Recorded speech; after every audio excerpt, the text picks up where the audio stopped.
All right, so you really want to think in English, huh? Not just translating in your head, but making English like your brain's native language. Yeah, it's a game changer. Big time. And we've got this awesome deep dive today all about how to actually do that. Yeah. We've got tips from the pros, real experts in language learning. Mm, It's like a brain workout. totally like training a muscle. Yeah, Yeah. exactly. So let's jump in and learn how to think in English. What do you think is like the biggest hurdle for people trying to do this? Well, most people get stuck in this translation loop. They think of something in their native language and then they have to translate it into English before they can say it or even think it. It's exhausting. It is. And it's slow. It really Yeah. holds you back from fluency. So true. So the first tip is ditch translation. Like, get rid of it altogether. Right. Easier said than done, though, right? Or think of it this way. Every time you translate, you're strengthening that pathway in your brain that relies on your native language. You got to build a new pathway, a direct connection between your thoughts and English. Okay, so, like, if I spill my coffee, which I do all the time, Happens to the best of us. instead of thinking, oh no, I spilled my coffee Mm. in my native language first, I should just immediately think, oops, I spilled my coffee in English. Exactly. You're training your brain to think in English right from the start. I like that. Okay, so be on the lookout for these everyday moments and make them your English practice time. Exactly. And that actually leads perfectly into the next technique. Using your surroundings as a classroom. Well, that's a good one. Your environment is full of vocabulary words just waiting to be learned. So I should just like walk around my house and label everything. Pretty much. Yeah. You could be like, okay, there's the couch, the lamp, the window, What is that thing called? you see, you're already thinking in English. It's that thing that holds the plants. Exactly. And the more you do this, the faster those words will come to you. So it's like turning everyday life into an English immersion experience. Exactly. You can do it anywhere, anytime. You're waiting for the bus label, everything you see in English. You're stuck in traffic. Start narrating your thoughts in English. Which is our next technique, mental narration. Yes.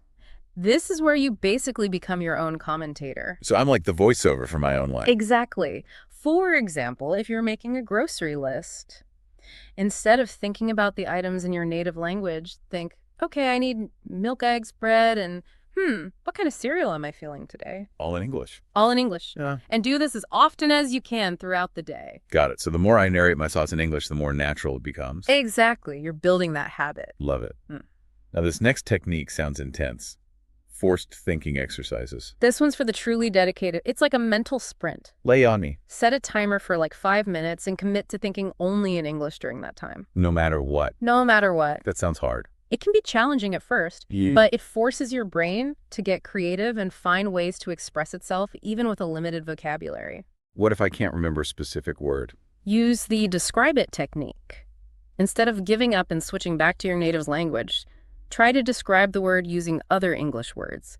So if I can't remember the word for refrigerator, I could say the cold box that keeps food fresh. Perfect. You're thinking your way around the problem. So it's all about pushing those limits and finding ways to make English work. Exactly. And as your vocabulary grows, these exercises will get easier and easier. Awesome. Okay, now this last technique, I have to admit, I'm a little hesitant about this one. Talking to yourself out loud in English. I know it sounds a bit strange, More than a bit. but trust me, there's science behind it. When you speak out loud, you engage more areas of your brain. Really? It helps to solidify the learning process. Okay, so what am I supposed to actually say? Like, should I just narrate everything I'm doing? You could do that. Or you could practice having conversations in English. Even if it's just with yourself. So like I could be doing the dishes and be like, all right, time to scrub these plates. And then I need to put them in the drying rack. And then maybe I'll make myself a cup of tea. Precisely. The more you speak English out loud, the more comfortable you'll become. Okay. I'm willing to give it a shot. It just feels weird. It might feel awkward at first, but the results are worth it. I believe you. All right, so we've got all these techniques. Ditch translation. Yeah. Label your surroundings. Mentally narrate your day. Do forced thinking exercises. And talk to yourself out loud. That's the recipe for success. But how do they all fit together? They work together synergistically. By combining these techniques, you're creating a constant immersive environment for your brain. It's like a full-on English brain makeover. Exactly. And the key is to be consistent. The more you practice, the better you'll get. And don't worry about being perfect. Absolutely. Fluency is a journey, not a destination. Love that. So if you're ready to start thinking in English, pick one of these techniques and make it a part of your daily routine. Even if you just start with 5 minutes a day. Exactly. Every little bit helps. And remember, every time you think in English, you're taking one step closer to fluency.